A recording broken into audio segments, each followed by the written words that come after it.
প্রাক্তন কেন্দ্রীয় মন্ত্রী তথা উত্তর পূর্ব ভারতে বিজেপির অন্যতম স্থপতি কবীন্দ্র পুরকায়স্থ আর নেই। বুধবার শিলচর মেডিকেল কলেজ হাসপাতালে উত্তর পূর্বের বিজেপির পিতামহ কবীন্দ্র পুরকায়স্থ শেষ নিঃশ্বাস ত্যাগ করলেন। এদিন বেলা 11:55 শেষ নিঃশ্বাস ত্যাগ করেন। তবে মেডিকেল কর্তৃপক্ষ এই পর্যন্ত কিছুই জানায়নি। প্রাক্তন মন্ত্রীর মৃত্যুর খবর নিশ্চিত হওয়া গেছে রাজ্যের শিক্ষামন্ত্রী ডক্টর রনোজ পেগু এক্স হ্যান্ডেলের শোক বার্তায়। এছাড়াও সামাজিক মাধ্যমে মন্ত্রী কৌশিক রায় সহ দলীয় কর্মকর্তারা শোক প্রকাশ করেছেন।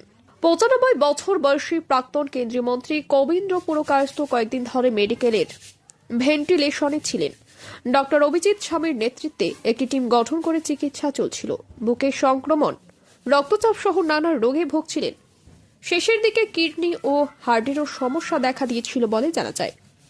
তিনি 1998 থেকে 1999 সালে অটল বিহারী বাজপেয়ী সরকারের আমলে যোগাযোগ কেন্দ্রীয় প্রতিমন্ত্রী ছিলেন।